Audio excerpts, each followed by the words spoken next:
What would you do if a powerful man's son threw a woman from her wheelchair into the snow? In a crowded winter square, dozens of people saw it happen, and no one stepped forward. Then Officer Micah Dempsey and his K9, Bran, ran toward the danger everyone else avoided. Micah arrested the billionaire's son, but by nightfall, the truth was already being rewritten. His badge was taken, Bran was torn from his side, and every witness was pressured into silence. But one forgotten recording, and the people Micah once protected were about to give the town its courage back. Tell us where you're watching from, and please like, share, and subscribe to K9 Justice Tales. Fresh snow had fallen over Hearthstone Lake during the night, softening every hard edge the town possessed.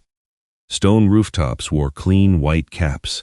The frozen lake reflected the pale winter sun like a sheet of polished glass, broken only by skaters moving in slow circles near the shore.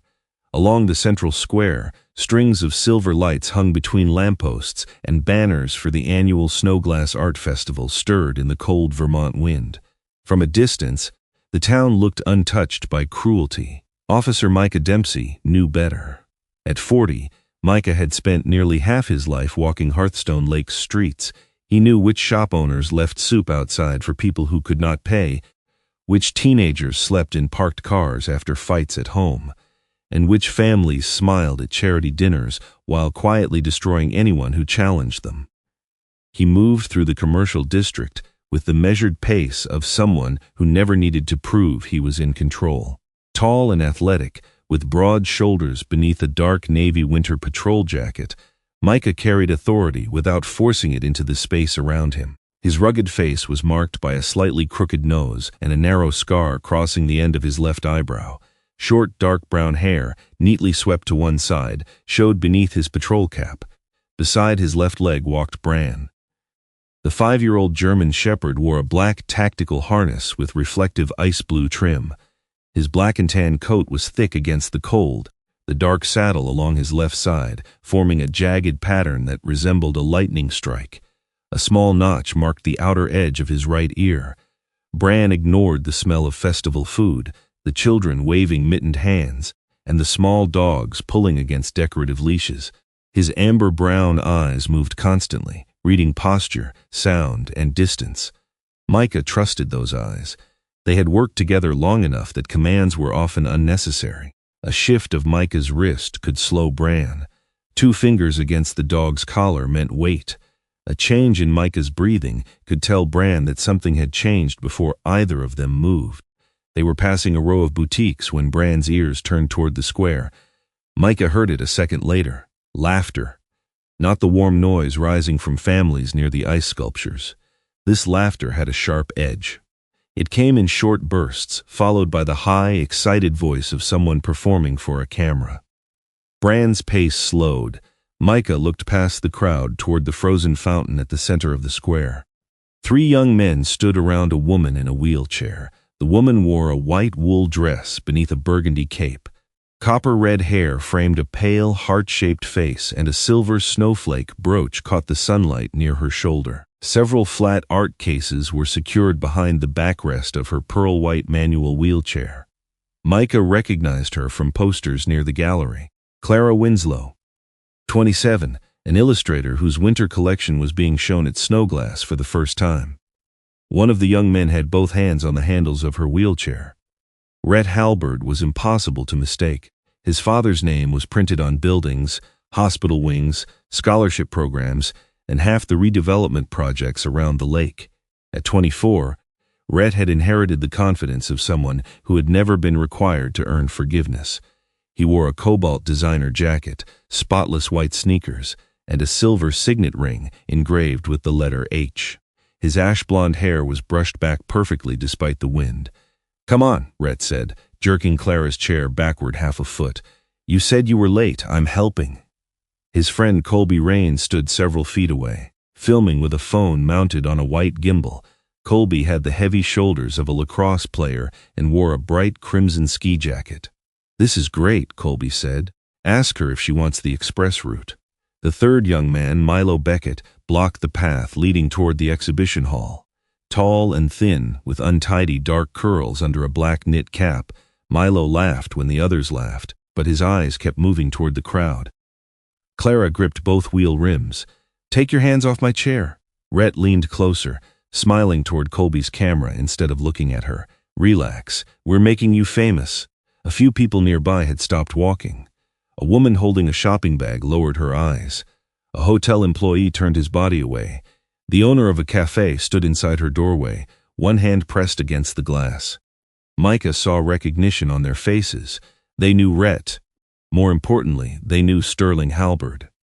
In Hearthstone Lake, people did not need to be told what would happen if they embarrassed the Halberd family. A permit might be delayed.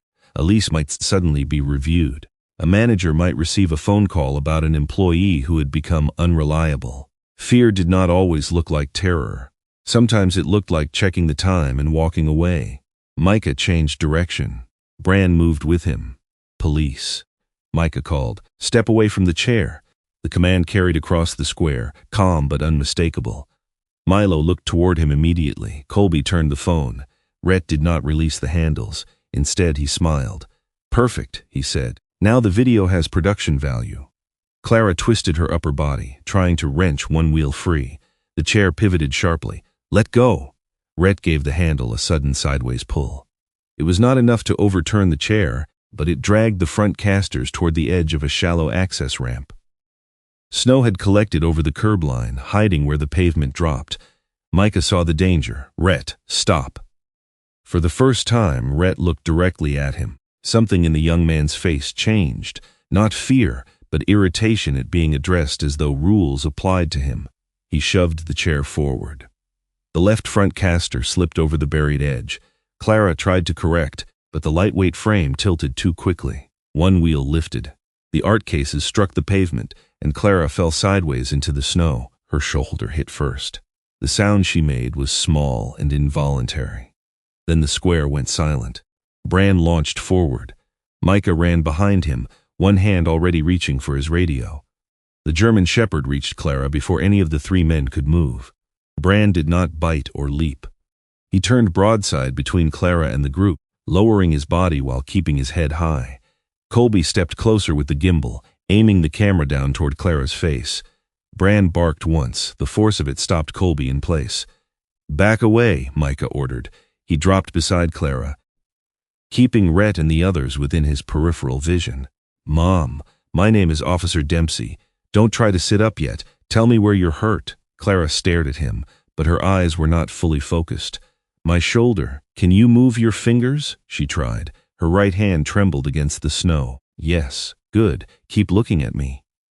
Micah pressed the radio microphone clipped near his collar. "Dispatch, send medical and an additional unit to the central fountain. One adult female injured in an assault. 3 persons being detained." "Assault?" Rhett repeated. "She fell." Micah looked up. "You pushed her chair." "I was helping her." Colby lowered the phone slightly.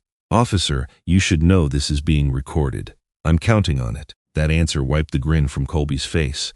Milo took one step backward. Micah pointed toward a clear section of pavement. "All 3 of you stand there, hands visible. Do not touch your phones." Rhett laughed as though Micah had misunderstood their positions in the world. "Do you know who my father is?" "Yes." The simplicity of the answer seemed to offend him more than defiance would have. "Then you know this is going to disappear." Micah returned his attention to Clara. Her breathing had accelerated. Each inhale was shallow, followed by another before the first had properly ended. Her fingers curled against the snow. "Clara, listen to me," Micah said. "The ambulance is coming. You're safe right now. I can't." Her words broke apart. Bran glanced back at Micah. Micah touched 2 fingers against the side of the dog's collar. Bran turned away from the 3 men and lowered himself beside Clara. Slowly, carefully, he rested his chin against her uninjured forearm. Clara froze. The warmth and weight of the dog gave her something solid to feel beneath the confusion. Bran breathed in, then out. His ribs expanded beneath the harness with a steady rhythm. Clara's eyes dropped toward him. "Follow him," Micah said quietly. "You don't have to follow me. Just breathe when Bran breathes." The dog inhaled. Clara tried to match him. Her first attempt ended in a gasp. The second lasted longer. By the 4th breath, her shoulders had lowered slightly. Bran did not move. Around them, dozens of people watched. For one brief moment, the center of the square no longer belonged to the halberd name, the festival, or the phones held in nervous hands. It belonged to a frightened woman in the snow and a dog who understood that protecting someone did not always mean standing with teeth exposed. Sometimes it meant becoming still enough for another person to find the way back to herself. The ambulance arrived with another patrol car less than 5 minutes later. Paramedics stabilized Clara's shoulder and examined her wrist. Micah remained close enough for her to see him, but gave the medical team room to work. Bran stayed at heel after Micah called him back, though his eyes never left Clara. Officer Lena Ortiz, who had arrived as backup, separated Colby and Milo. She instructed them to place their phones on the hood of the patrol vehicle while she documented the devices and obtained their information. Colby protested that the phone contained private business material. Milo said nothing. Rhett stood with his hands in the pockets of his cobalt jacket, watching Micah as though waiting for the officer to come to his senses. When the paramedics lifted Clara onto a stretcher, she reached toward Bran. The dog stepped close enough for her fingers to brush the small notch in his right ear. "Thank you," she whispered. Micah could not tell whether she meant him, Bran, or both. He faced Rhett. "Turn around. Hands behind your back." Rhett's expression finally changed. "You're serious?" "Yes, this was a joke. A woman was injured." She tipped herself over. Micah guided one of Rhett's arms behind his back. Rhett resisted just enough to test the boundary, then stopped when he realized Micah would not be drawn into a struggle. The handcuffs closed. "You are being arrested on suspicion of assault, reckless endangerment, and disorderly conduct," Micah said. "The final charges will be determined after review." The people nearest the fountain stared. No one had ever handcuffed Rhett Halberd in the middle of Hearthstone Lake. Colby's confidence weakened. Milo looked sick. As Micah escorted Rhett toward the patrol car, the young man leaned close enough that only Micah could hear him. "You think this badge makes you untouchable?" Micah opened the rear door. "No." Rhett's smile returned, thinner now. "Good. Because before this snow stops falling, you're going to learn which one of us actually loses everything." Micah placed him in the vehicle and closed the door. Snow continued to drift from the roofs in bright, powdery sheets. Festival music had begun playing again somewhere near the gallery, too cheerful for what had just happened. Micah took his notebook from his vest pocket. He approached the nearest witnesses one by one. The cafe owner said she had been inside and had not seen clearly. The hotel employee said he was late for work. The woman with the shopping bag insisted she had arrived after Clara fell. Several people still held phones. Not one offered a recording, not one volunteered a name. Micah stood beside Bran at the center of the beautiful white square and looked at the faces turning away from him. Clara had fallen in front of all of them. Only the dog had moved before he did. The emergency room smelled of antiseptic, wet wool, and snow melting from winter boots. Clara Winslow sat upright on an examination bed while a nurse secured her right wrist in a light brace. Her burgundy cape had been folded over a chair, and the white wool dress she had worn so carefully to the Snowglass Festival was marked with gray slush along one side. A physician had already examined her shoulder. There was no fracture, only a mild dislocation that had been reduced, bruising along her upper arm and several shallow cuts across her palm. Physically, she had been fortunate. Clara did not feel fortunate. "What happens now?" she asked.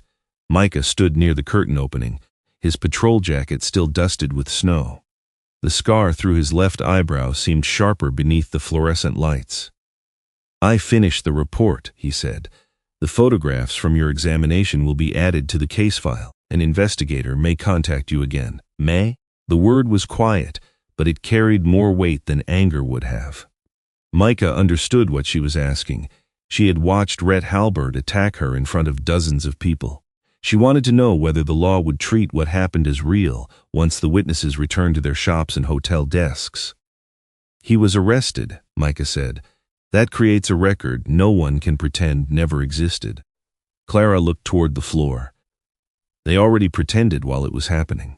Outside the treatment room, Bran lay across the corridor beside Micah's chair. The German Shepherd had removed himself from the path of nurses and rolling equipment without being told. His head rested on his front paws. but his amber-brown eyes remained fixed on the curtain. Every time Clara's voice changed, one ear lifted.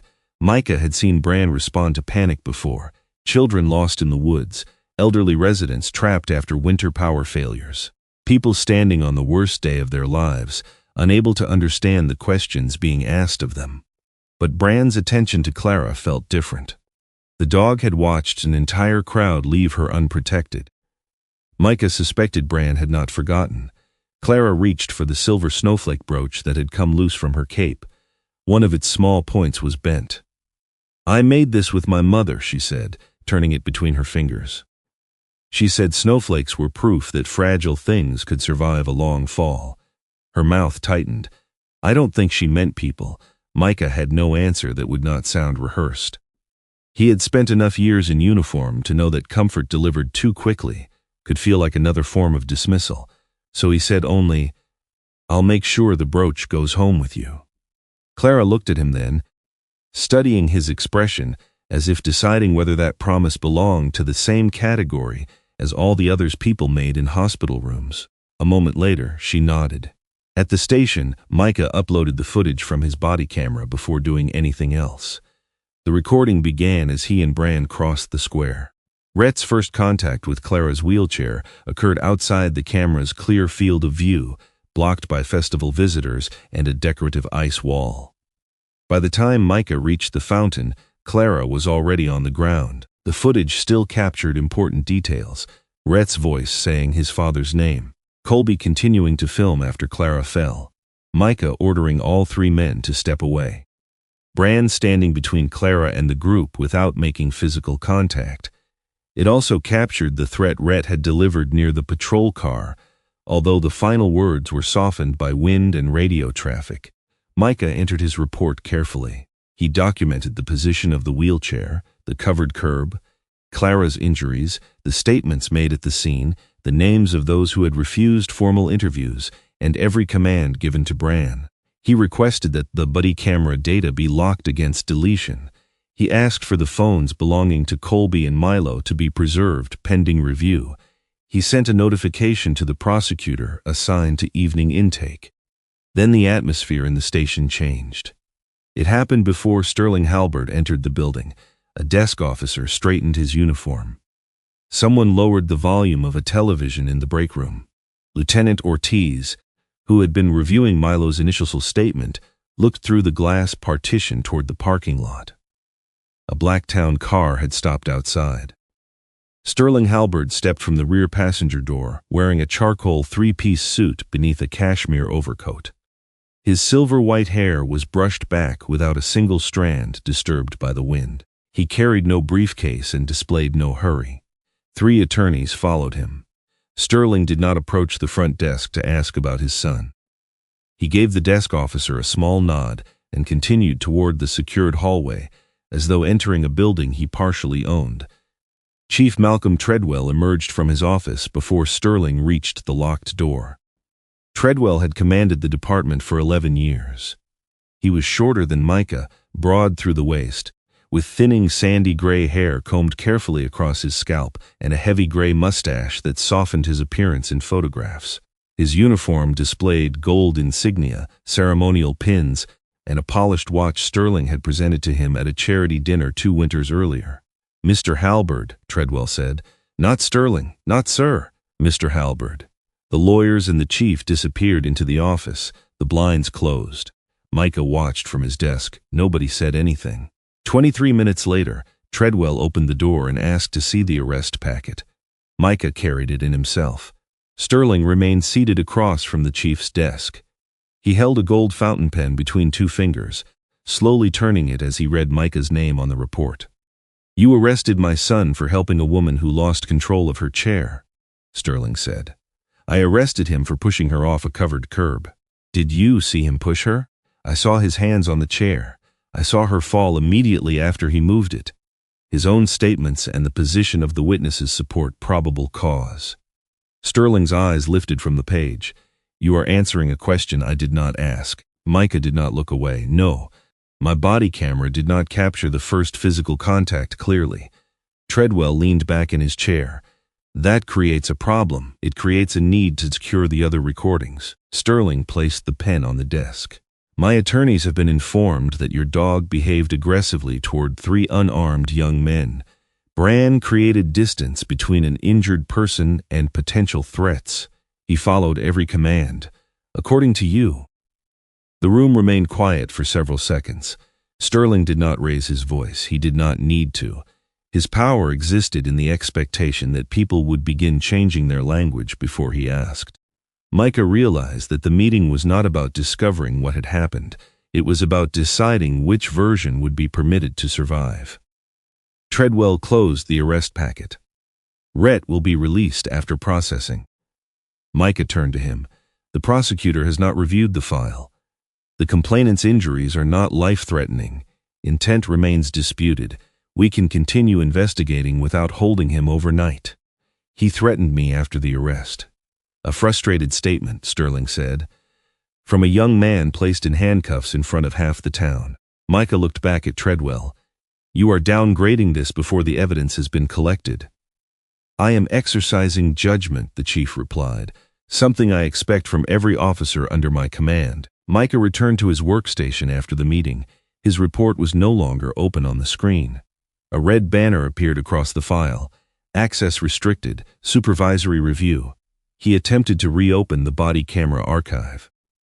The video had been moved into a technical review folder. A supplemental report had already been attached to the case. It described the incident as a verbal dispute followed by Clara's accidental loss of balance. It stated that the arrival of a barking police dog might have escalated the confrontation. Micah read the paragraph twice. The wording was careful. It did not directly accuse him of misconduct. It simply planted the structure of an accusation and left space for someone else to complete it. Treadwell called him back into the office. A prepared acknowledgement lay on the desk. Micah read it. The document asked him to confirm that Bran had advanced without a clear tactical command, and that Rhett's arrest might have resulted from heightened conditions caused by the canine's presence. I won't sign this. Treadwell's mustache shifted with a tired exhale. You are not being asked to admit wrongdoing. That is exactly what this says. You have served here for 18 years, Micah.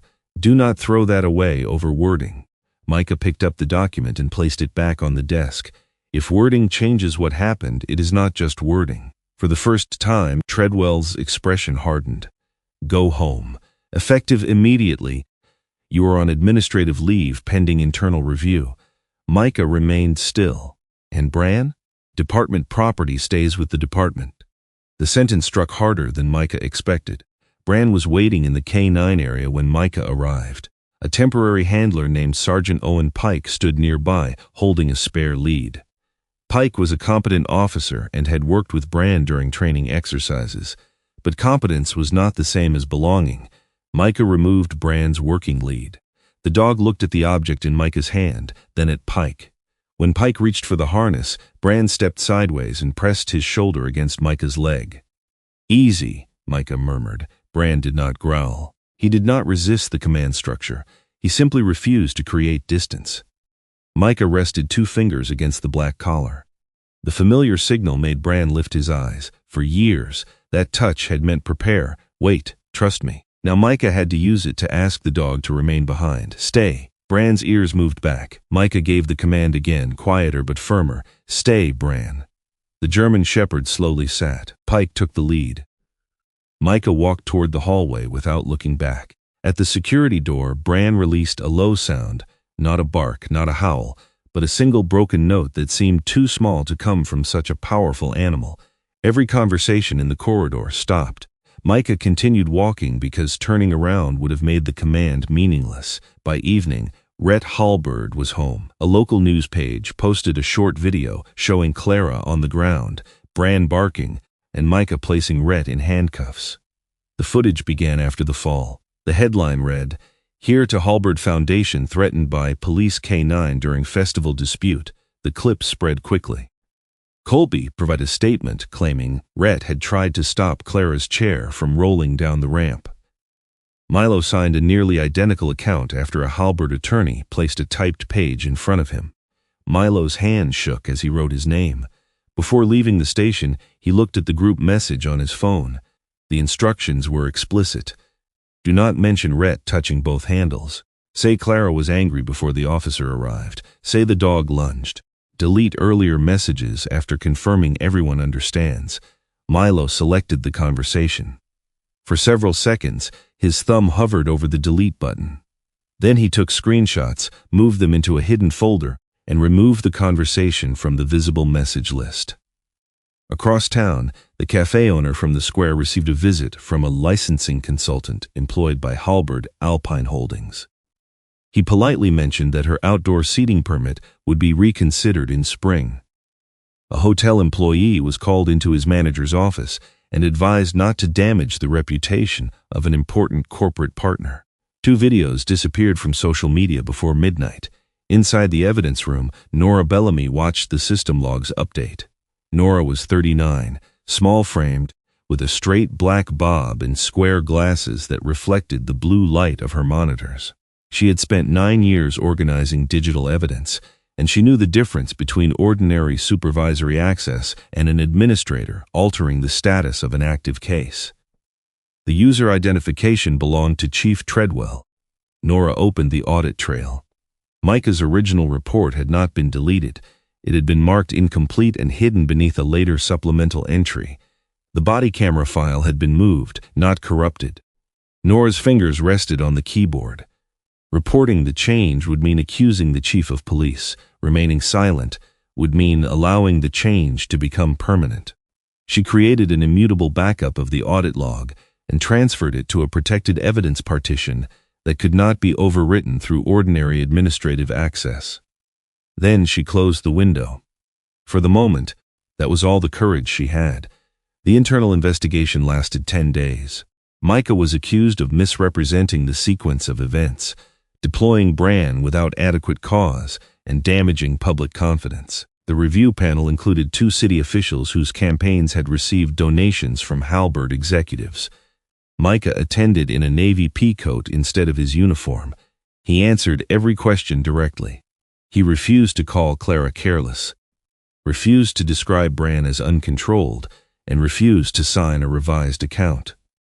The decision had been written before he entered the room. He was terminated from the Hearthstone Lake Police Department. His state certification was suspended pending a separate review. Micah surrendered his badge, service weapon, department identification, and access card. When he stepped outside, snow was falling again. He passed the rear side of the building on his way to the parking lot. Behind the concrete wall was the K9 enclosure. A faint scraping sound came from the other side of the secured door.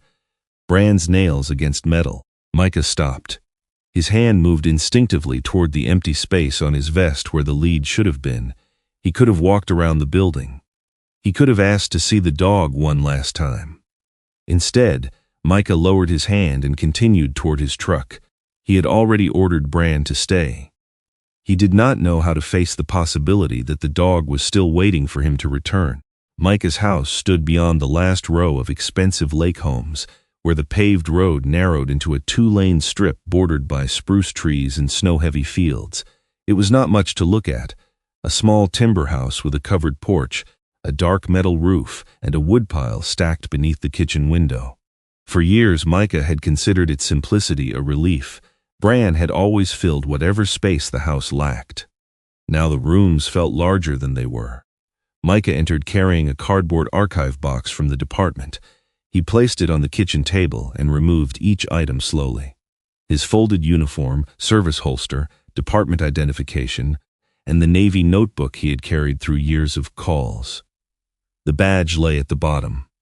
He turned it once beneath the kitchen light, then placed it inside the box without cleaning the fingerprints from its surface. The old working lead remained hanging beside the front door. Micah had intended to put it away. Each time he passed it, his hand paused near the worn black leather, polished smooth where his palm had held it during patrols.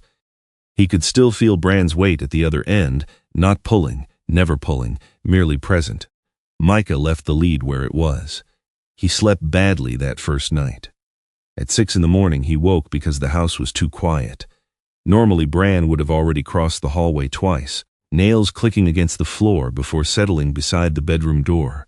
Micah sat on the edge of the bed and listened to the furnace start. No claws, no collar tag, no soft exhale from the rug. He had known Bran was his partner. He had not understood until then how completely the dog had become the rhythm of his private life. By the third day, Hearthstone Lake had developed a version of Micah that no longer resembled him. A local morning program replayed the edited festival clip beneath a banner reading.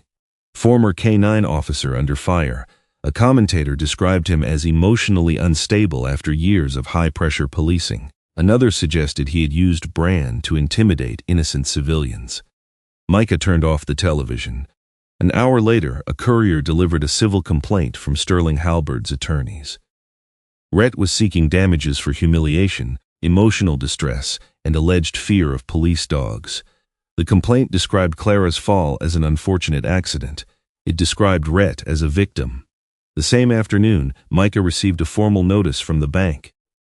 His employment status had triggered a review of the mortgage attached to the house. No action had yet been taken, but the language was clear enough. The institution wanted reassurance that he could continue paying. He placed the letter beside the lawsuit. By evening, the kitchen table had become a collection of ways a person could be erased without anyone touching him. A knock came after sunset. Micah expected another courier. Instead, Clara Winslow waited on the porch in her pearl-white wheelchair, a navy blanket covering her knees. Her right wrist remained braced, and her shoulder was supported beneath a soft gray coat. Beside her stood a woman carrying a dark red leather case. The woman was in her early 40s, slender, with deep brown skin and short natural curls shaped close around her head. Rectangular tortoise-shell glasses framed an expression that seemed to examine everything before deciding whether it deserved a response. "Micah Dempsey?" she asked. "Yes, I'm Mara Kessler, civil rights attorney, former county prosecutor." Micah looked at Clara. "I didn't hire an attorney." "No," Micah stepped aside. "I did." Micah entered first, stamping the snow from her black boots. Clara followed, maneuvering across the threshold without assistance. Micah noticed the silver snowflake brooch pinned to her coat. One point remained slightly bent. He offered coffee. Mara accepted. Clara asked only for water. They gathered around the kitchen table, where the lawsuit and bank notice remained visible. Clara glanced at them, but did not comment. "I came because I heard you were refusing calls," she said. "I'm not speaking publicly." "That isn't what I meant." Micah leaned back. Clara's face had regained some color since the hospital, though she still guarded her injured shoulder whenever she turned. "You keep behaving as if what happened was your failure," she continued. "You lost your job because you protected me. I'm the one who should." "No." The word came out harder than Micah intended. Clara did not retreat. "I wasn't going to say I should apologize." Micah's expression shifted. "I was going to say I should be angry." She rested her uninjured hand on one wheel rim. "They threw me into the snow. Then they convinced half the town that I caused it. And somehow you are sitting here looking ashamed. I'm not ashamed of helping you." "Then stop wearing it like shame." The sentence stayed between them. Micah looked toward the lead hanging near the door. "I gave Bran an order to stay," he said. He followed it. Clara understood the part he did not say. He had left the dog inside the same department that had turned loyalty into evidence against them. Mara placed her leather case on the table. "Before either of you decides to fight the entire town alone, we need rules." She opened the case and removed a yellow legal pad, a recorder, and several blank evidence forms. "Micah, you do not contact witnesses. You do not ask former colleagues for documents. You do not encourage anyone to change a statement. I know how witness interference works." "Good. Then you know they will accuse you of it anyway." Mara's voice was not unkind, but it left no room for wounded pride. "Everything comes through me or an independent organization. Original devices stay intact. No edited clips go online. No one coordinates language. If the truth is going to survive Sterling Halberd's attorneys, it cannot merely be persuasive. It has to be clean." Clara nodded. "I've already started making a list." Micah looked at her. "A list of what?" "People who remember you." Over the next 4 days, Clara called people Micah had not thought about in years. She contacted Darla Ruiz, the owner of a roadside diner, who had once been threatened by men demanding weekly protection money. Micah had stayed after his shift to help her install cameras and file a complaint outside the local chain of command. She called a nurse named Elliot Shaw, whom Micah had helped return to an apartment after a landlord changed the locks during a January freeze.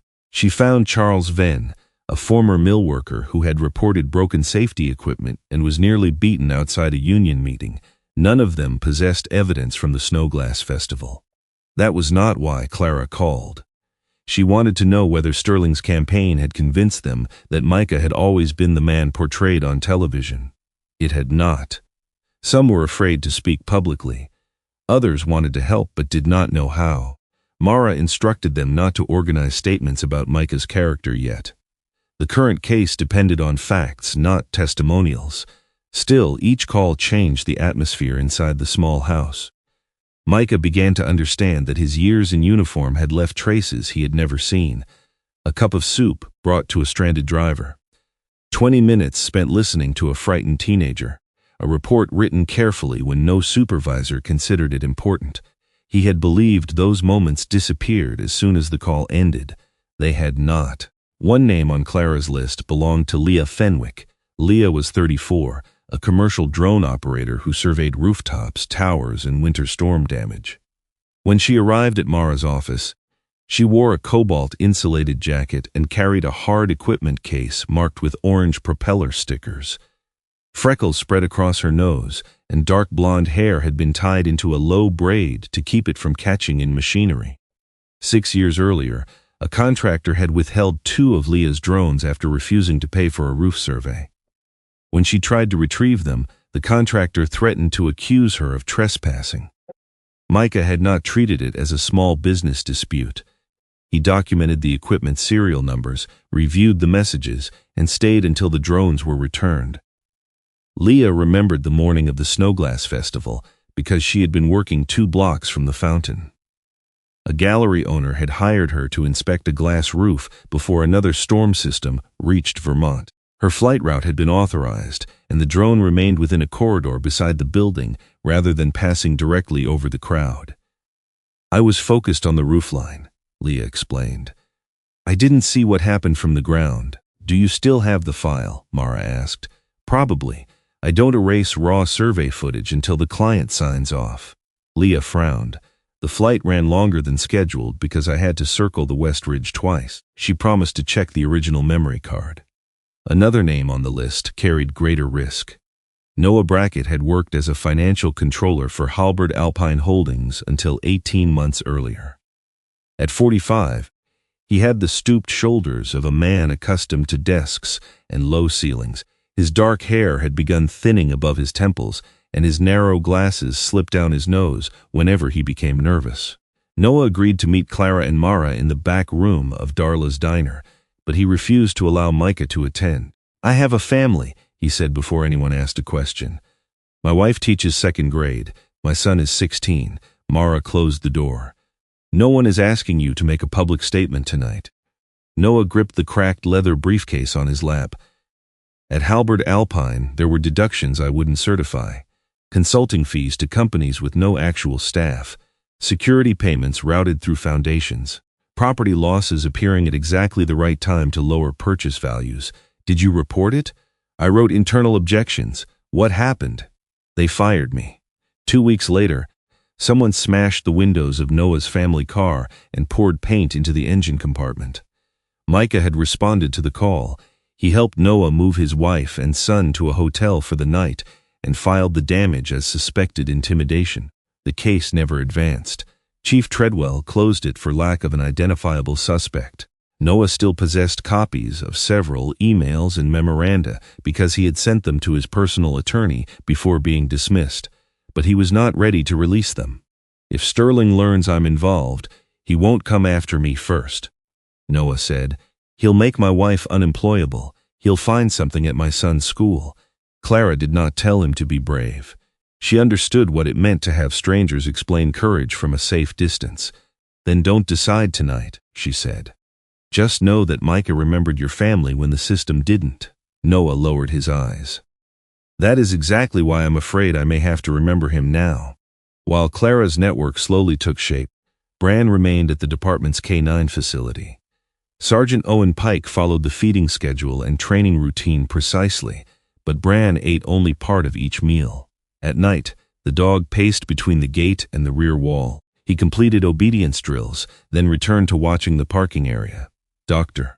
Talia Northcott examined him after Pike reported the change. Talia was 46, strong-built, with warm brown skin and thick black hair braided low behind one shoulder.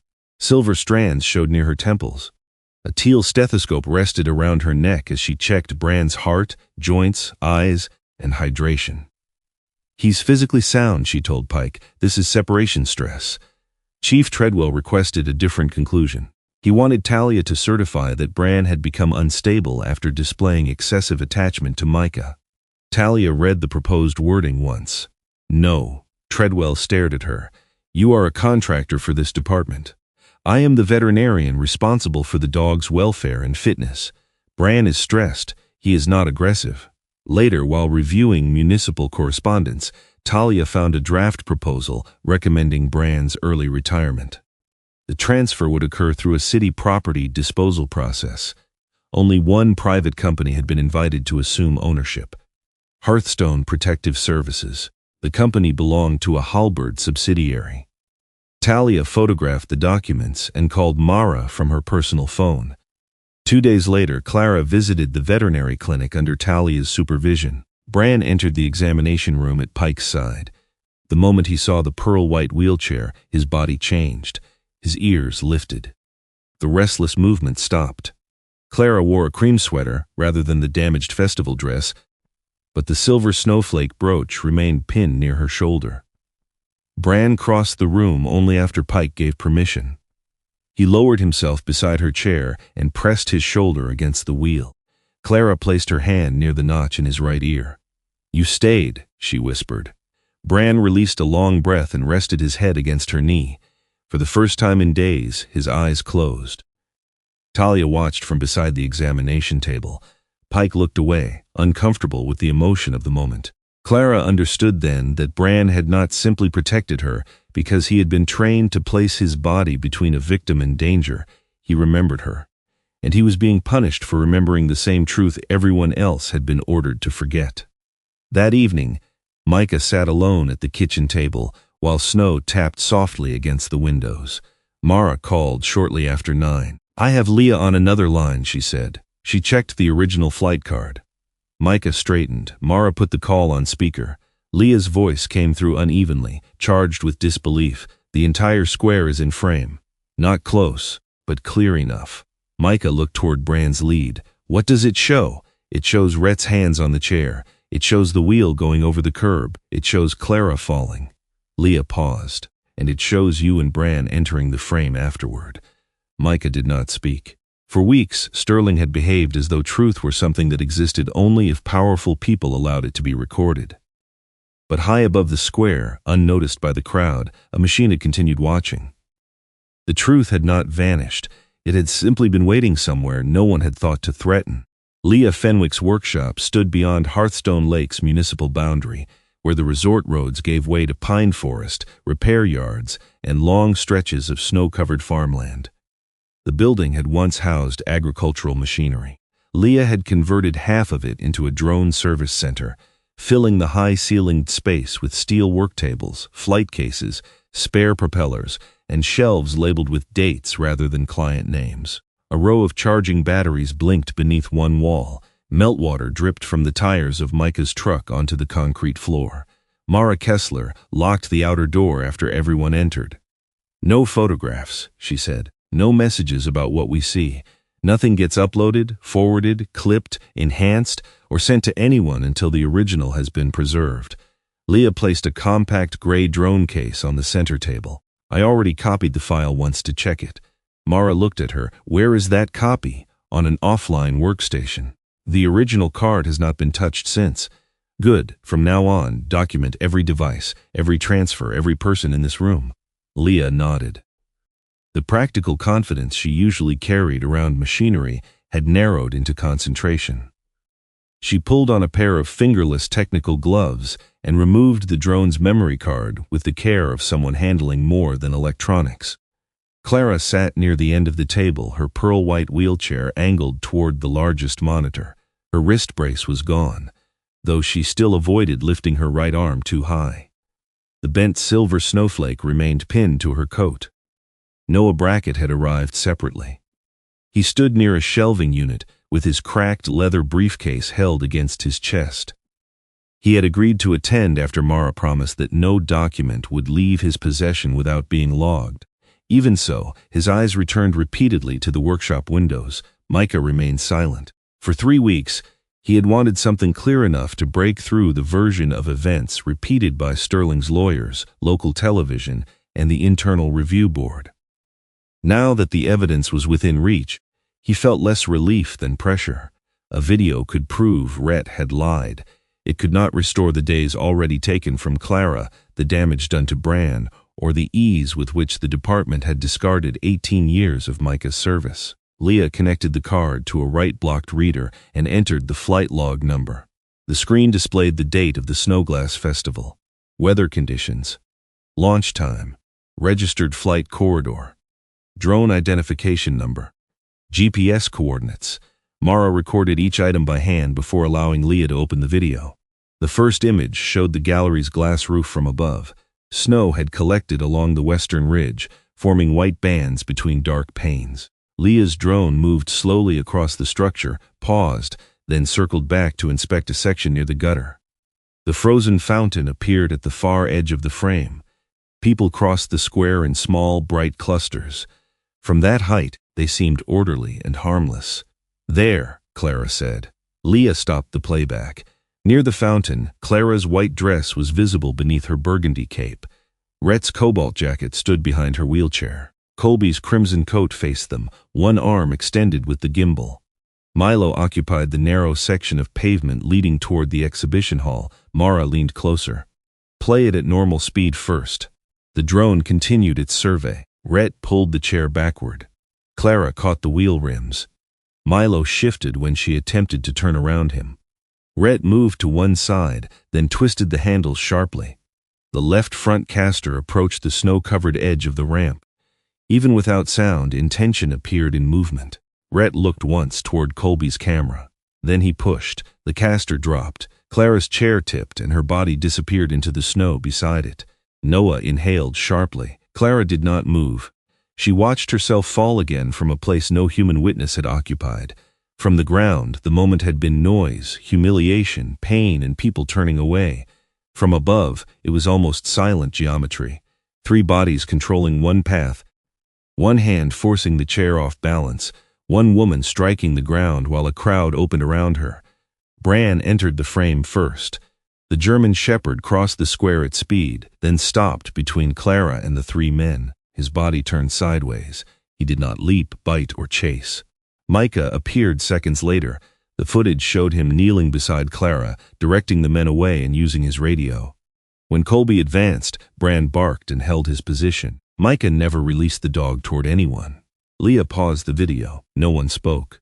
Clara placed her left hand on the wheel rim. "That is the part they cut away," she said. Micah looked at her. "Which part?" "The distance." She pointed toward Bran's position on the screen. "They made him look like he was attacking because their video starts close. From up there you can see he kept space between us. He was not chasing them. He was giving me room." Mara wrote the observation down but did not turn it into a conclusion. "We will need an independent K9 specialist to review the behavior." Micah's attention remained on the time code. The police department's supplemental report stated that he and Bran had entered the confrontation before Clara lost control of the wheelchair. The drone showed them arriving 7 seconds after she hit the ground. 7 seconds. A small number, but enough to separate intervention from provocation. "Send it to every station in the state," Micah said. Mara looked up from her notes. "No. The footage clears Clara. It clears Bran. It also tells Sterling exactly what evidence exists, where it came from, and which witness he failed to threaten. The longer we wait, the longer his version stays public. And if we release it tonight, his attorneys will call it edited by morning. They will subpoena Leah's entire business, challenge the flight authorization, pressure the gallery owner, and explain every missing frame before investigators have secured the company servers. Micah stepped away from the monitor. We finally have the truth. We have one piece of it. It is enough to prove the report was false. Yes, Mara said, and that is precisely why we cannot waste it on a news cycle. Her voice remained controlled, but the force behind it stopped him. Mara closed her legal pad. Sterling Halberd did not destroy your career merely because his son faced an assault charge. Rhett could have paid damages, entered a diversion program, and waited for the public to forget. Instead, Treadwell altered an active file, risked his position, attacked a certified K-9's record, and accelerated your termination. She looked from Micah to Noah. That is not damage control. That is containment. The room seemed to change around the word. Micah returned to the monitor, but he was no longer looking at the fall. He was thinking about older calls. A retired couple on Birch Ridge who had refused to sell their home to Halberd Alpine Holdings. Their garage burned 2 months later. The fire report called it electrical, despite the smell of fuel noted by the first responder. A bookstore owner whose front windows were shattered after she challenged a redevelopment easement. Her complaint had been classified as random vandalism. A farmer outside town who reported dark SUVs parked beyond his fence after declining a land offer. Treadwell had told Micah the vehicles belonged to winter tourists who had taken a wrong road. None of the cases had seemed large enough on its own. Each had ended in uncertainty. Each had involved someone standing between Sterling and property he wanted. Micah moved to a side table where Leah had placed blank paper. He began writing dates. Clara watched him. What are those? Calls I handled. He wrote the name of the retired couple, the bookstore, the farm road, Noah's vandalized vehicle. There were more, Micah said. Businesses that failed inspection after refusing contracts. Residents who complained about private security vehicles and later withdrew their statements. Did Treadwell close all of them? Mara asked. Not personally. Sometimes a lieutenant did. Sometimes the complainant stopped cooperating. But the outcome was the same. Micah drew a line between the dates. For years, he had treated the cases as separate failures. Insufficient evidence, frightened witnesses, damaged cameras, no identifiable suspect. He had blamed the limitations of small-town policing. Now the scattered pieces began to resemble design. The realization did not arrive like a revelation. It arrived like shame. Micah had been near the pattern many times. He had written reports, followed procedures, and accepted explanations from a command structure he believed was imperfect but legitimate. The same system had used his trust as cover. Clara rolled closer to the table. You did not know. I should have. You were not the one hiding it. I was the one carrying the badge. She studied the growing list. And now, you are the one who can explain what these cases have in common. Micah looked down at the names. The difference between guilt and responsibility was narrow, but it existed. For the first time since his dismissal, he did not feel only like a man trying to recover what had been taken from him. He felt useful. Noah set his briefcase on the table. The metal clasps clicked loudly in the workshop. I may know what some of those lines are, he said. He sat and removed a set of folders held together by faded elastic bands. The papers were not dramatic. No ledger was labeled bribe. No email admitted corruption. They were fragments from ordinary office work. Memorandum Noah had written questioning why a consulting company with no listed employees received monthly payments from Halberd Alpine. A scheduling printout showing meetings between Sterling's finance officers and representatives of municipal security funds. Email instructions directing Noah to reclassify expenses related to land acquisition. Several reconciliation sheets containing electronic approval signatures. His termination notice issued 48 hours after he refused to certify the revised figures. I copied these for my employment attorney, Noah said. Not because I understood the whole structure. I thought I was protecting myself in a wrongful dismissal case. Mara put on thin evidence gloves before touching the first folder. What made you suspicious of the security payments? They were too regular, and they increased whenever a development entered public opposition. Noah pointed to a series of transactions listed as urban security consultation. The recipient was the Hearthstone Civic Safety Foundation, Micah recognized the name. The foundation funded department equipment, charity events, and the Blue Winter K-9 benefit. Noah turned another page. A portion of the payments had been transferred to a property management company controlled by Malcolm Treadwell's brother-in-law. The dates aligned with two entries on Micah's handwritten list. One payment occurred days before police began repeated compliance checks at the bookstore. Another appeared in the same month Noah's vehicle was destroyed. "This does not prove Sterling ordered the intimidation," Noah said quickly. "It does not prove Treadwell knew where every dollar came from." "No," Mara agreed, "but it gives investigators a reason to obtain the original records." Noah swallowed. "There are companies here that exist only on paper. I was told not to ask who owned them. Did you keep names? I kept meeting schedules." He removed a final document. His hand trembled before releasing it. Mara did not praise him. She did not call him brave. She simply logged the page, its origin, and the condition in which it had been produced. That restraint seemed to steady him more than encouragement would have. Clara looked between the drone footage and the financial records. So the attack was not the reason they came after Micah. "It was the opportunity," Micah said. His new report would have placed the Halberd name into an assault file outside routine business disputes. A prosecutor reviewing Rhett's conduct might have requested earlier complaints involving the family. Micah's body camera footage contained Rhett openly invoking his father's power. If the case remained active, someone could begin asking why so many allegations connected to the same network had dissolved. Sterling did not need to know how much Micah understood. He only needed to fear that Micah might begin looking. A notification appeared on Mara's secured tablet. The sender had used a newly created encrypted account. Mara read the message twice. "What is it?" Clara asked. Mara turned the screen away from the workshop's security camera. The anonymous writer claimed to work inside the Hearthstone Lake Police Department. The message referenced the exact status code used to hide Micah's original report and stated that the body camera file had been moved through administrative access rather than flagged by an automated system. The writer would provide the audit log only after receiving legal protection and a secure method of contact. A second message followed. The account used belonged to Chief Treadwell. "I preserved the original access history. I am afraid he knows someone saw it." Micah knew only a few employees capable of understanding that system well enough to make such a claim. He did not say Nora Bellamy's name. Mara replied with instructions for contacting a protected whistleblower intake service. She did not request the data directly. "If this person is real," Noah said, "Sterling has someone inside the department willing to testify."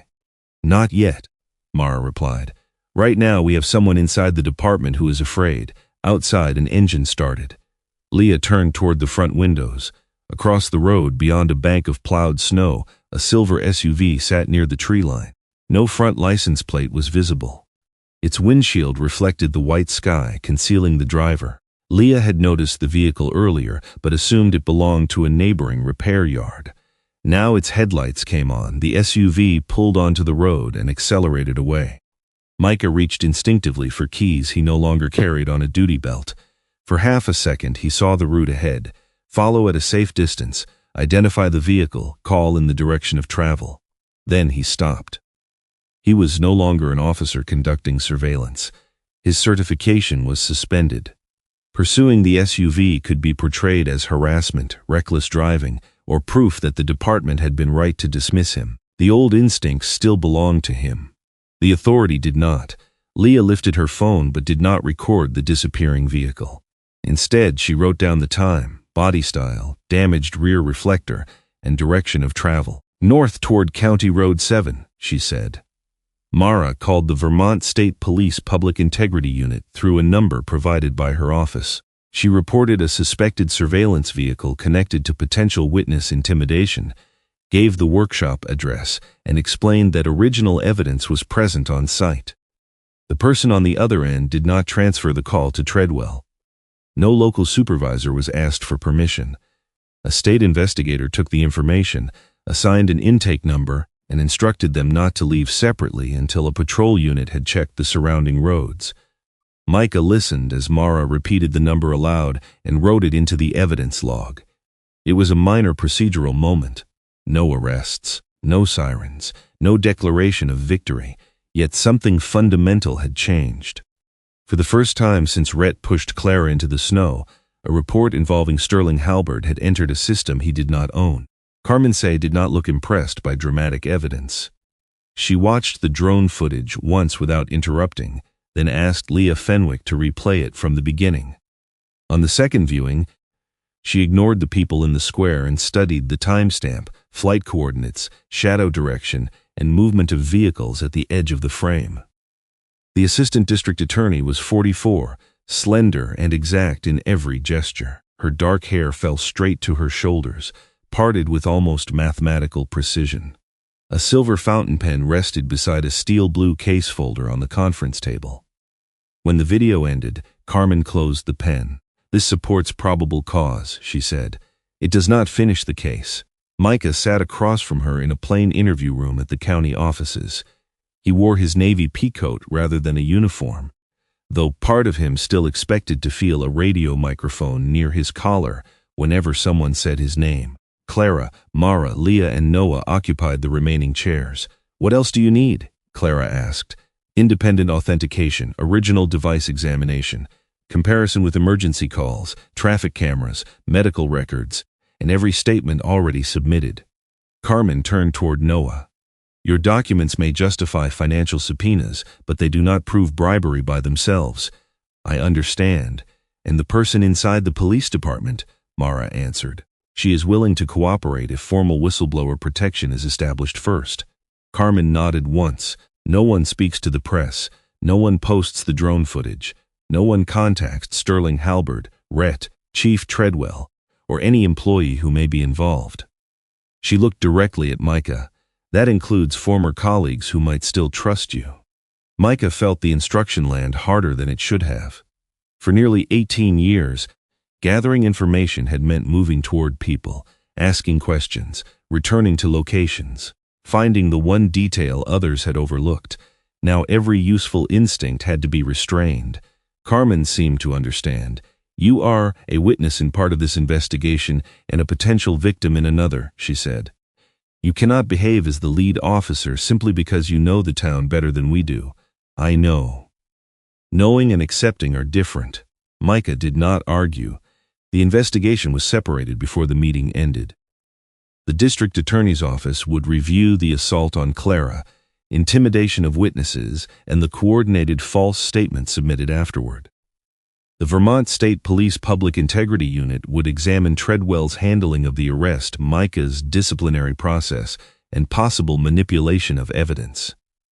The State Attorney General's office would review public contracts, private donations to the police department, and financial connections involving Halbert-controlled companies. Noah's tax-related material would remain sealed until investigators had enough corroboration to contact federal authorities without exposing the witnesses prematurely. It was not the swift judgment people imagined when they heard the word justice. It was folders, jurisdiction, affidavits, and patience. Sterling Halbert had built power through systems. Bringing him down would require systems he did not control. Over the next 2 weeks, the drone footage was examined by 2 independent digital forensic specialists. They verified the memory card's serial history, the drone's registration number, GPS path, altitude, and weather data. The flight log matched the gallery's signed service contract and Leah's commercial authorization. Investigators compared the footage to the first emergency call from the square. The caller's report of a woman being pushed occurred 7 seconds after the video showed Clara falling. A traffic camera captured Micah's patrol vehicle, parked several blocks away, shortly before he and Bran entered the square on foot. Hospital records confirmed the timing and nature of Clara's injuries. No single record told the entire story. Together, they left less room for invention. Micah received no daily updates. Carmen contacted Mara only when a question required clarification. He learned to measure progress through silence. At home, he continued passing Bran's lead near the door. He no longer touched it every time. That felt less like healing than discipline. Nora Bellamy entered formal whistleblower protection under the supervision of the Public Integrity Unit. Her first interview took place at an unmarked state office 40 miles from Hearthstone Lake. She arrived wearing a charcoal-hooded coat over her usual steel blue cardigan. Her black bob was tucked behind both ears, and she carried a small silver key charm attached to her evidence room ring. Nora's hands shook while she identified the audit logs. She showed investigators how Micah's report had been marked incomplete using Treadwell's administrator credentials. Minutes after Sterling entered the station, the body camera file had been moved to a restricted directory that ordinary investigators could not search. The file itself had never been corrupted. The appearance of a technical problem had been manufactured. Nora also produced an internal email she had received the next morning. The message instructed her to describe all changes as part of routine server maintenance and warned that unauthorized discussion of digital security could result in termination. "Did you respond?" the investigator asked.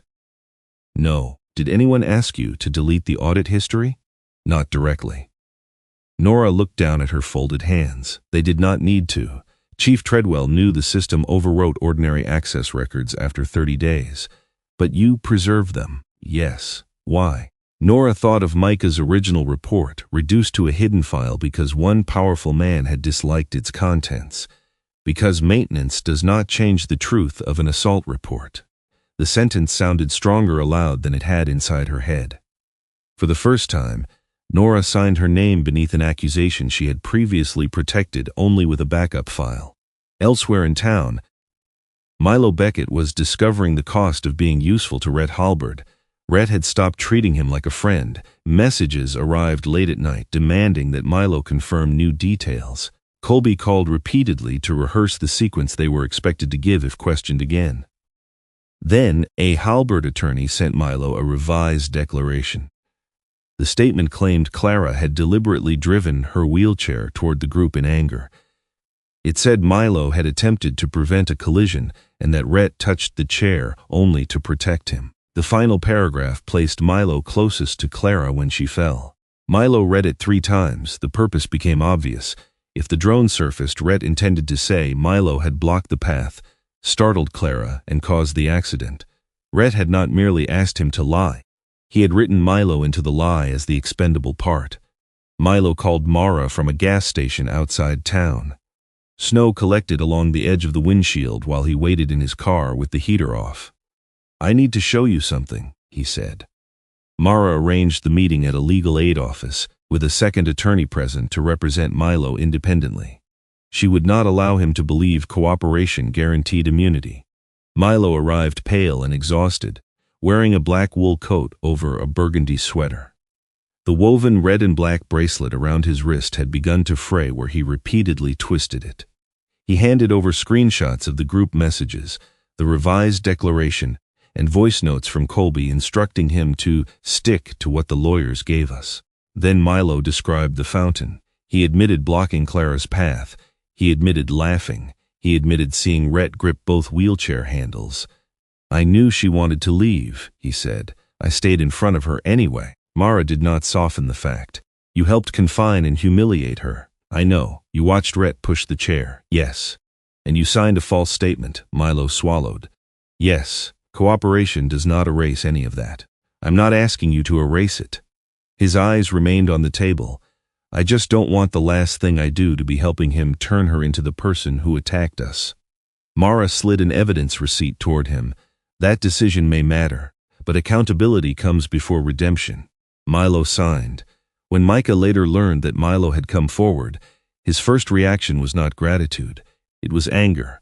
Milo had been close enough to stop Rhett. He had heard Clara demand to be released. He had chosen acceptance by the group over another person's safety. Clara listened to Micah without interrupting. "You think he deserves credit?" Micah asked. "No." "Then why are you defending him?" "I'm not defending him." She adjusted the burgundy glove over her right hand.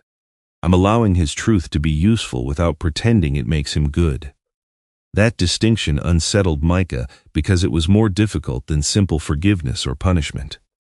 Justice, he was beginning to understand, did not require every witness to be admirable. It required them to stop lying. At the K-9 facility, Treadwell continued pushing Brand's retirement paperwork. Dr. Talia Northcott discovered that her clinical assessment had been altered after submission. The original stated that Bran was physically healthy, operationally responsive, and experiencing manageable separation stress. The version attached to the municipal transfer packet described the dog as emotionally unstable and unsuitable for public deployment. Talia's electronic signature appeared beneath language she had never written.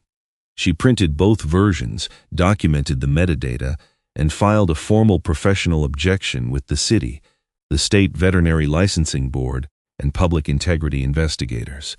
Bran was not merely being retired. The altered assessment was designed to reduce scrutiny over his transfer.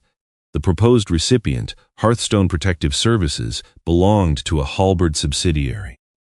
Once Bran became private property, Sterling's company could use him in publicity, private security demonstrations, or simply remove him from Micah's reach. Talia stood outside Bran's enclosure after submitting the report. The German Shepherd watched the parking lot through the fence.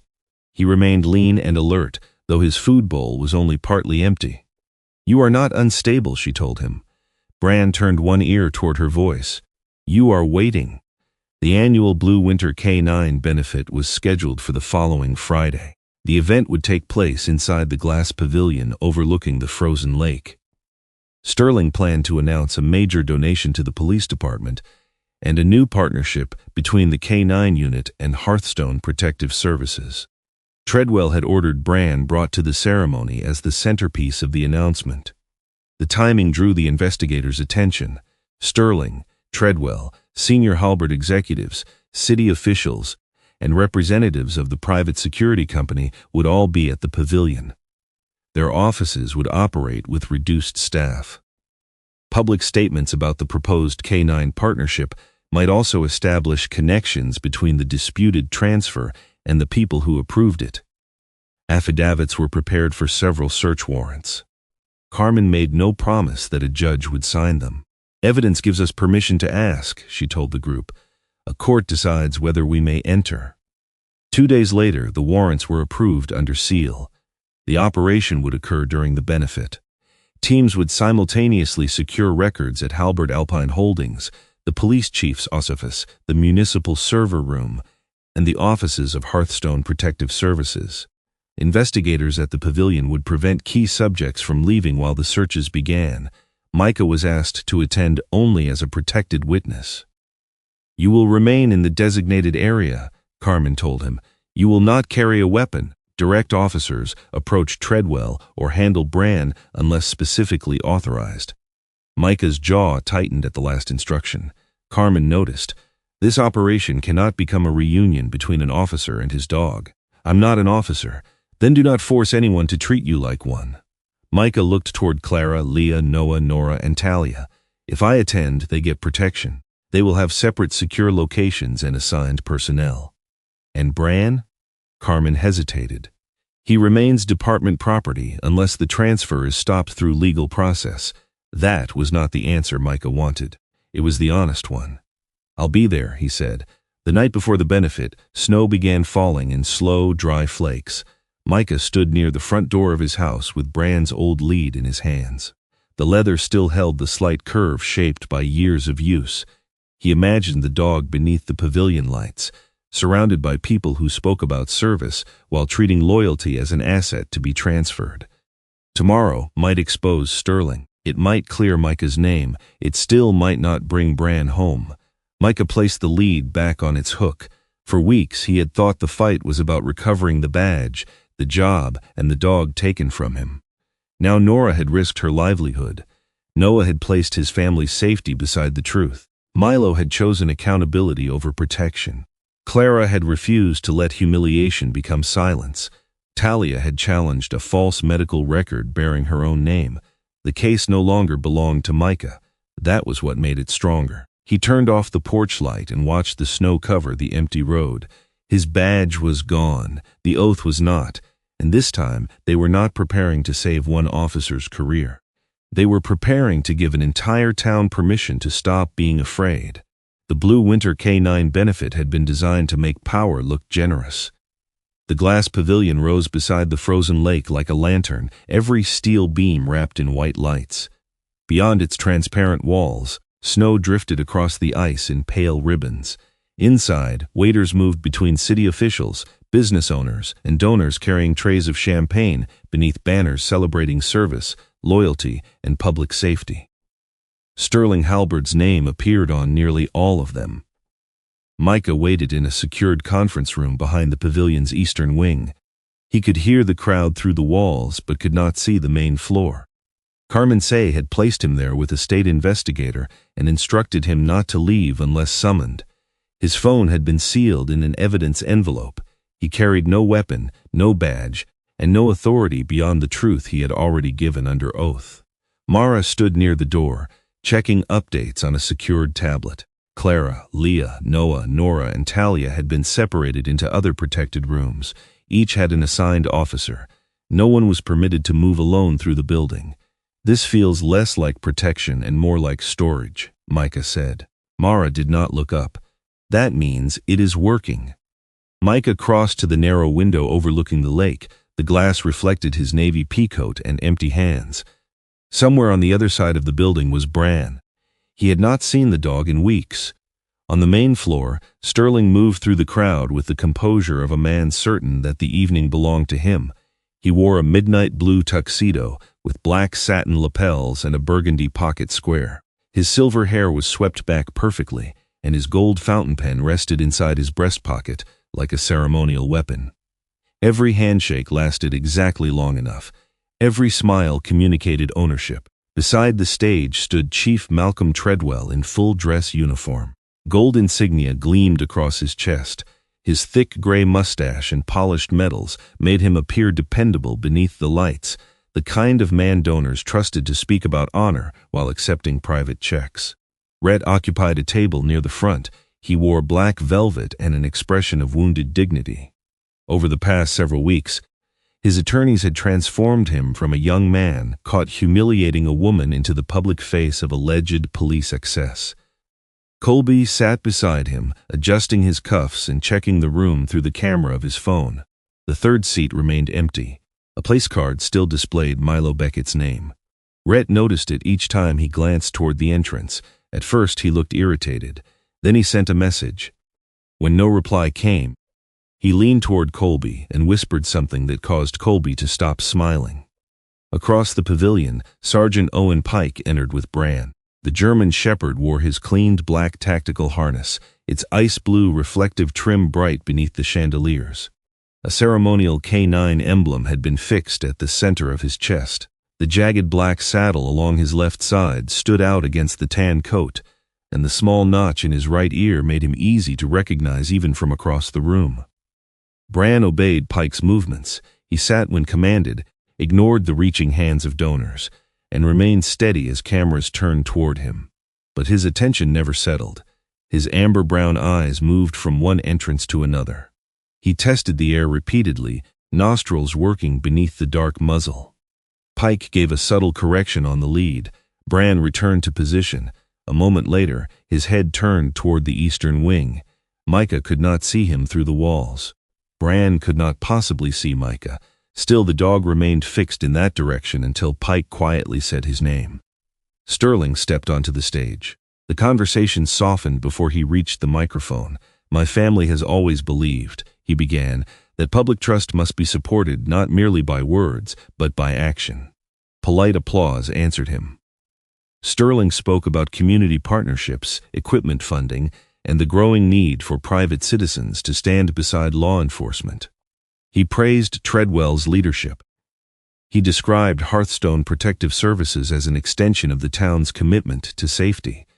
Then a large image of Bran appeared on the screen behind him.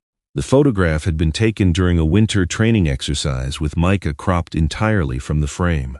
"In recognition of the pressures placed upon our K9 unit," Sterling continued, "Halberd Alpine Holdings will fund a new public-private program ensuring these remarkable animals receive the facilities, training, and management they deserve." Treadwell smiled toward the cameras. Bran looked again toward the eastern corridor. In the secured room, Mara's tablet vibrated once. She read the message and raised her eyes. The warrants are being served. At that moment, 4 separate teams moved. State investigators entered the headquarters of Halberd Alpine Holdings with authority to secure accounting servers, contract records, and internal communications. Another team reached the police department and sealed Treadwell's office. Technicians entered the municipal server room to preserve digital records before anyone could modify them remotely. A 4th group served warrants at Hearthstone Protective Services, targeting the proposed K-9 transfer documents and communications with city officials. Inside the pavilion, the doors opened. Carmen Sai entered first, wearing a dark navy coat over a charcoal suit.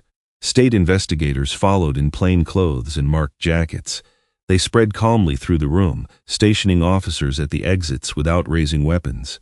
The music stopped. Sterling did not leave the stage. "What is this?"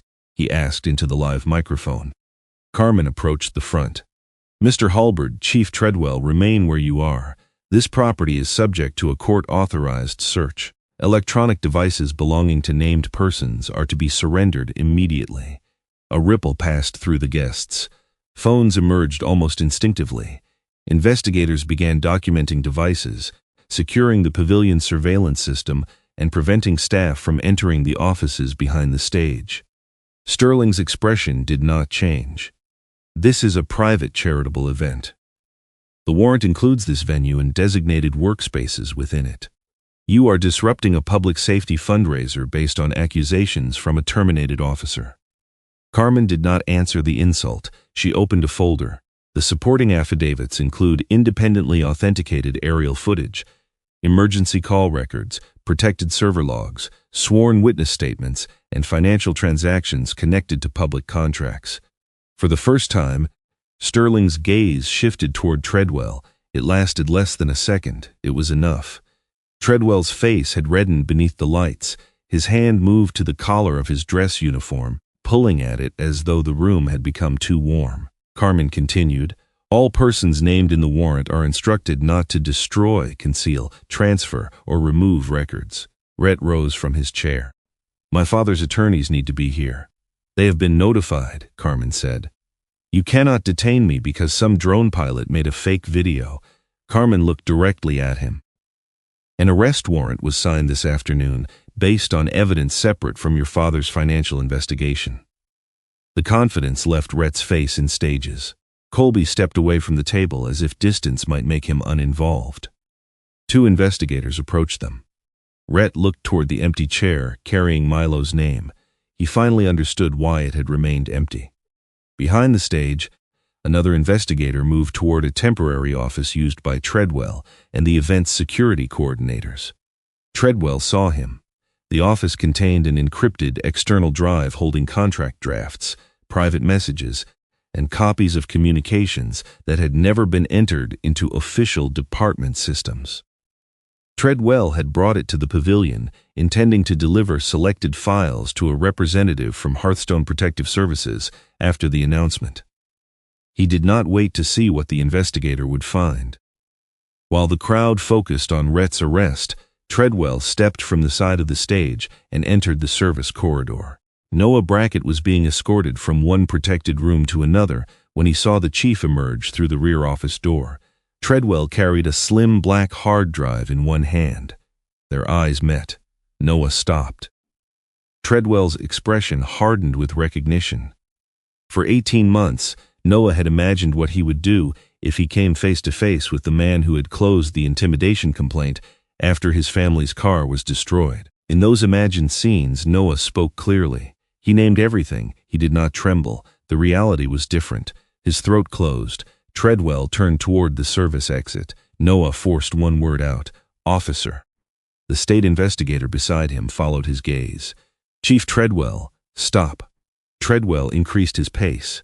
The corridor led into a narrow glass passage connecting the pavilion to the lakeside parking structure. Snow struck the transparent walls.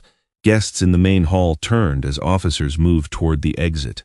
Treadwell reached the center of the passage before 2 investigators blocked his path. "Set the drive down," one ordered. Treadwell stopped, his right hand lowered toward his holster. The officers immediately changed posture. "Do not touch your weapon." Behind them, Noah stood frozen near the corridor entrance. Pike heard the command from the main floor. He moved Bran into the passage and gave the dog a clear working order. "Guard." Bran advanced to the edge of the officers' line and stopped broadside between Treadwell and Noah. The German shepherd barked. The sound exploded through the glass corridor. Treadwell's hand remained inches from the grip of his pistol. Bran lowered his body, muscles rigid beneath the harness. His eyes stayed fixed on the chief's hand. The dog did not charge. He waited. From the protected eastern wing, Micah heard the bark, not the scattered noise of a demonstration, not the controlled call used for ceremonial display. This was Bran's threat warning. Micah was already moving when the state officer at the door raised a hand. "Stay here. That is my dog. You are not authorized to enter." Another bark struck the corridor. Mara looked at the officer. If the handler loses control, Micah may be the safest person in this building to stabilize the animal. The officer listened to his earpiece. Then he opened the door. Behind the barrier. "Do not approach the suspect." Micah crossed into the main pavilion. The crowd parted before him. He saw Bran at the far end of the glass passage, body tight, eyes locked on Treadwell. Pike held the lead several feet behind the dog. The chief's hand still hovered near his holster, caught between surrender and panic. Micah did not run. He did not call Bran back. The dog was doing exactly what he had been trained to do. Micah stopped behind the security barrier. Bran. One ear shifted. The dog did not take his eyes off Treadwell. Micah gave the command they had practiced across crowded streets, winter storms, and unstable scenes where one uncontrolled movement could injure an innocent person. "Hold." Bran became completely still. The bark stopped. The sudden silence was more powerful than the noise. Treadwell looked at the dog. Then he looked at Micah, standing without a badge on the other side of the barrier. For one moment, every false claim about Bran collapsed in front of the people who had repeated it. The dog was not unstable. He was not out of control. He had been separated from his handler for weeks, placed in a crowded public event, and confronted with an armed threat. Still, one command was enough. Treadwell's hesitation gave the investigators the opening they needed. One officer seized his wrist while another secured the weapon. The hard drive fell onto the carpeted passage and slid beneath the glass wall. Bran did not pursue. Pike ordered him back. The dog returned to heel. No one had been bitten. No shot had been fired.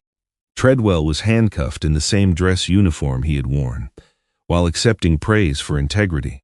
Back in the main hall, Sterling was placed under arrest on warrants alleging bribery, obstruction of justice, witness intimidation, and fraud connected to public contracts.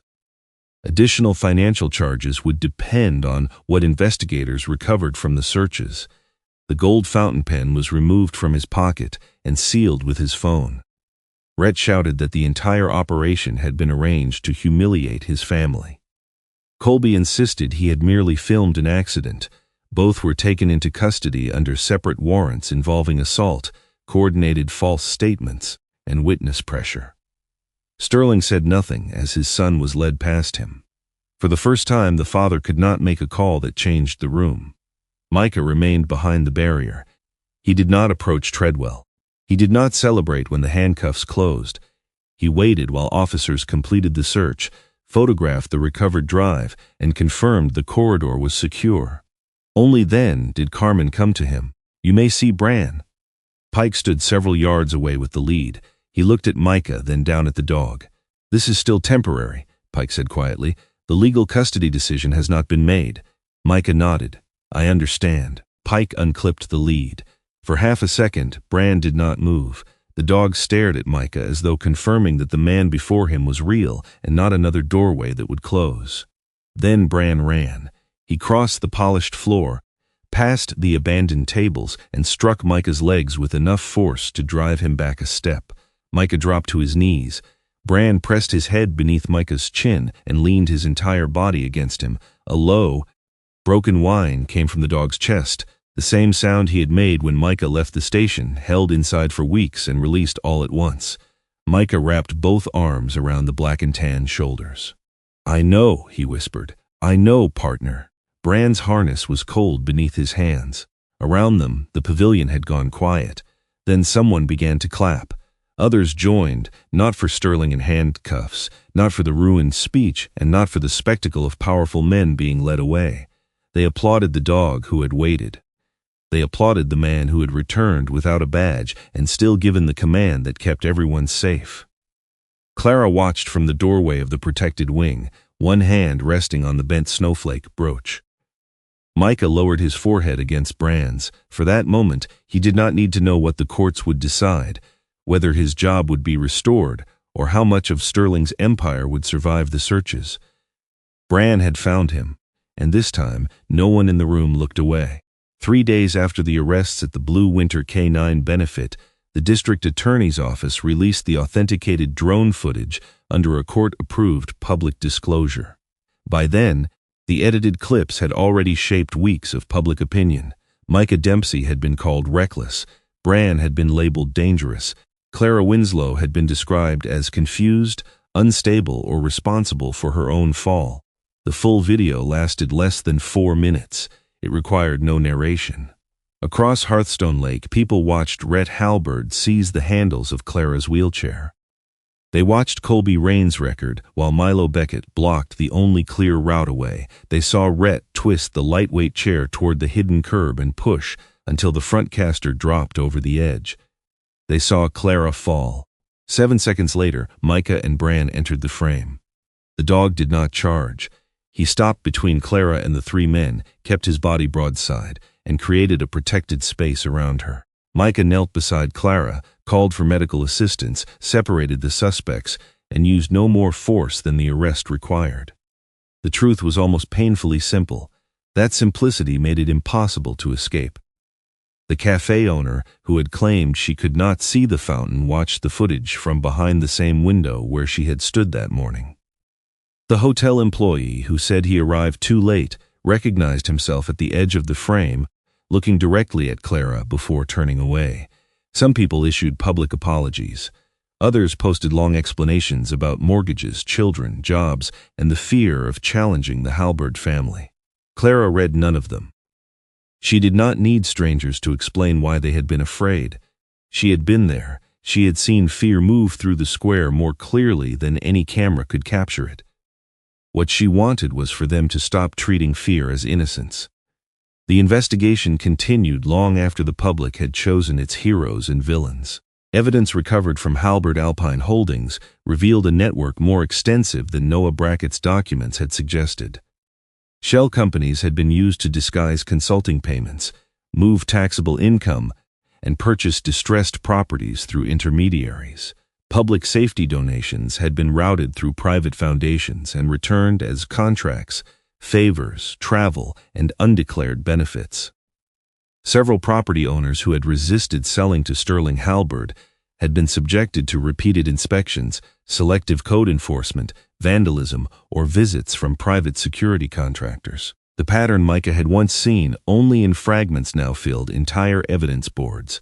Sterling was indicted on additional counts involving bribery, obstruction, tax fraud, conspiracy, and coercive business practices. Courts froze portions of his corporate and personal assets while restitution claims were reviewed. The Halberd name remained on buildings for a while.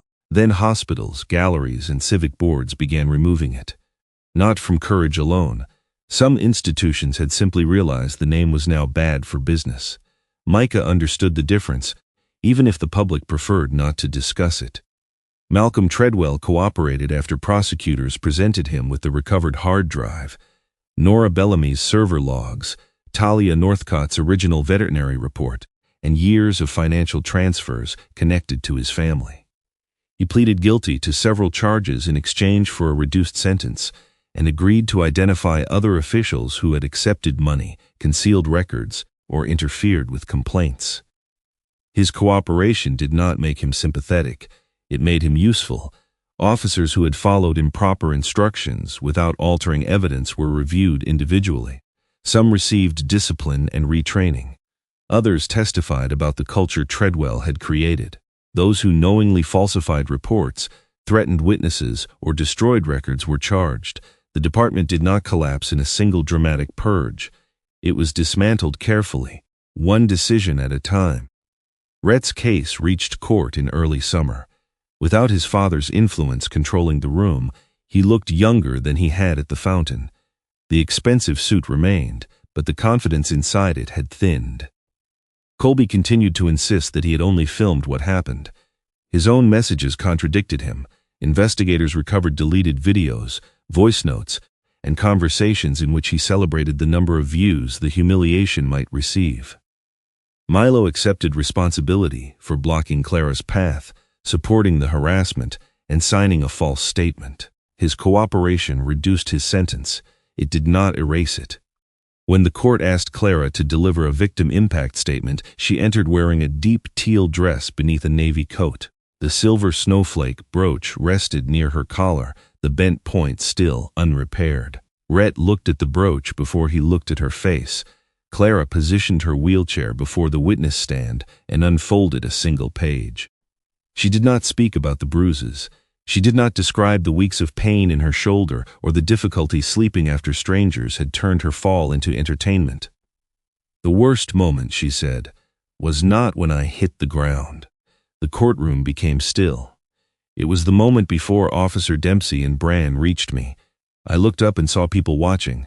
Some of them looked sorry, some looked frightened. A few were holding cameras."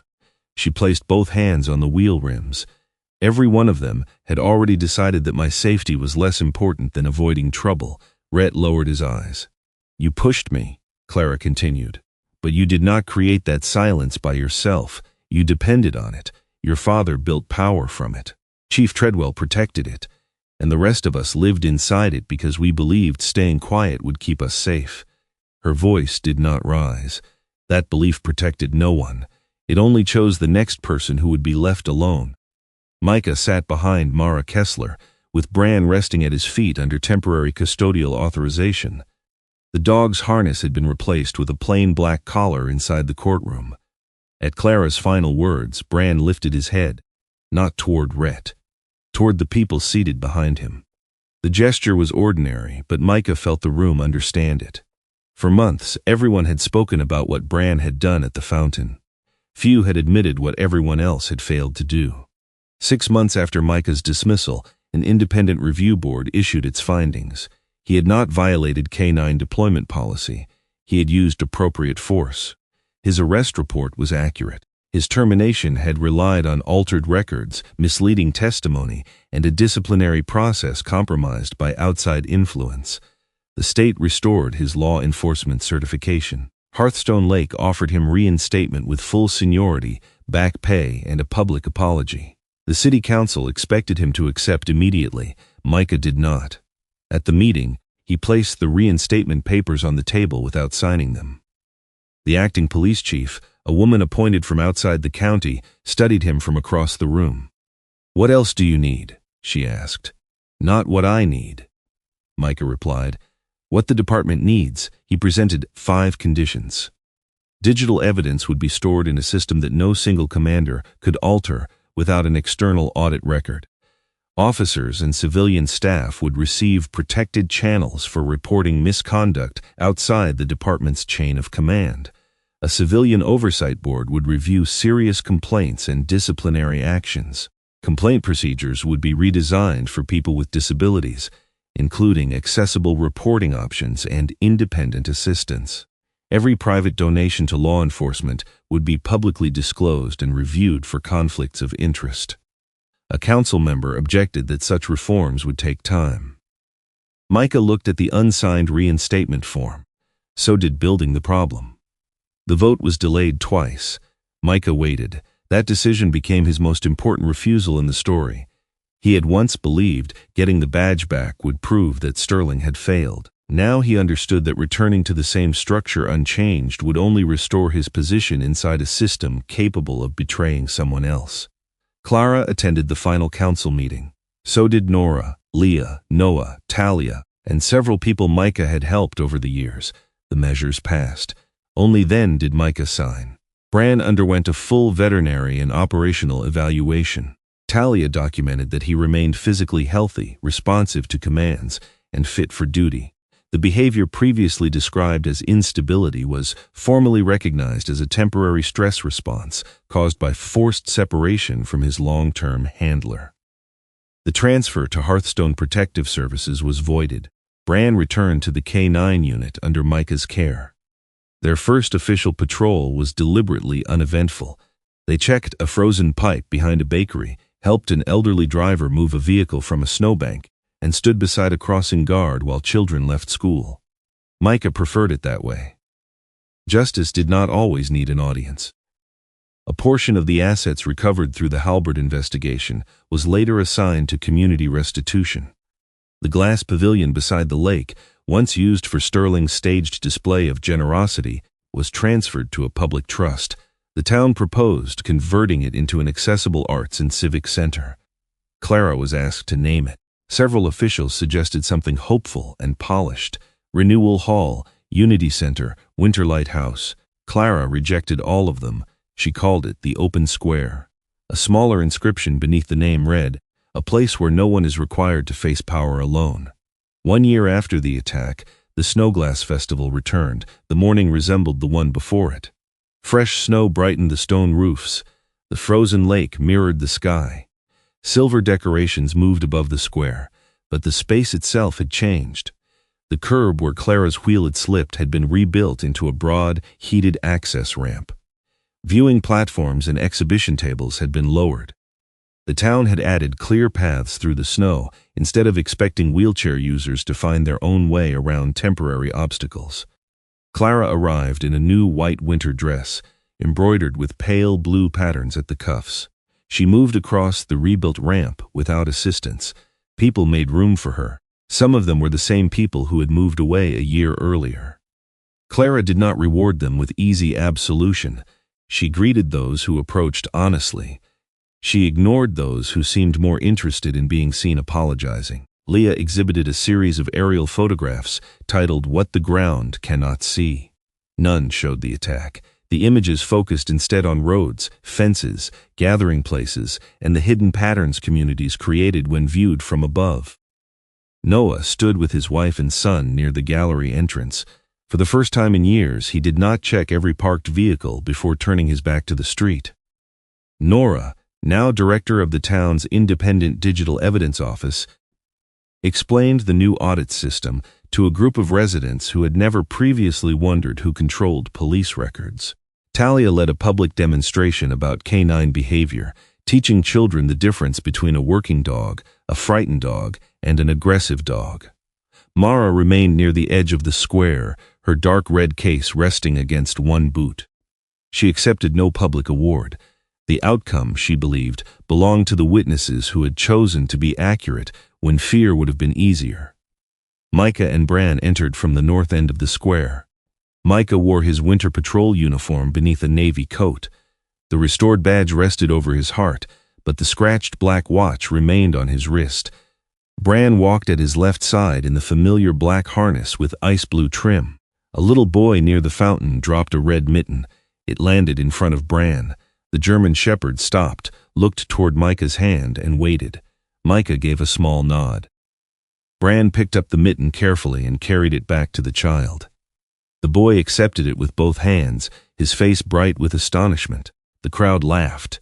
The sound crossed the square without cruelty in it. Bran returned to Micah's side. Across the plaza, Clara was speaking with the cafe owner, who had once claimed she could not see what happened. The woman's eyes were wet, but Clara's expression remained composed. Whatever passed between them belonged to neither forgiveness nor punishment alone. It belonged to the difficult work after both. Micah touched 2 fingers briefly to Bran's collar. For a long time, he had believed the badge had allowed him to stand between vulnerable people and those who harmed them. But the badge had not saved him. Clara had refused to let him disappear into shame. Bran had held their bond through separation. Leah had preserved what she did not yet know mattered. Noah, Nora, Milo, and Talia had each chosen truth from imperfect positions. The law had worked only after ordinary people gave it something honest to hold. Clara crossed the square and stopped beside them. Bran shifted naturally between Micah and her, then seemed to reconsider. He stepped forward instead, leaving the two humans unobstructed behind him. There was no threat to block, no one advancing with a camera, no frightened crowd pretending not to see. Snow fell lightly around the fountain as people gathered near the entrance to the open square. For the first time, Bran did not stand alone between the vulnerable and the powerful. The whole town stood with him. The greatest failure in Hearthstone Lake was not that one cruel man abused his power. It was that so many good people believed silence would keep them safe. But courage does not always begin with a badge, a courtroom, or a heroic act. Sometimes it begins when one ordinary person decides to stay, speak honestly, and stand beside someone who has been left alone. In our own lives, we may never face a moment as dramatic as Clara's. Still, every day gives us small chances to choose between comfort and what is right. May we have the courage to notice, the compassion to step closer, and the strength not to look away. Share in the comments what this story meant to you. If you believe loyalty and truth still matter, please subscribe and join us for more stories like this. May peace follow you, and may courage find you when someone needs you most.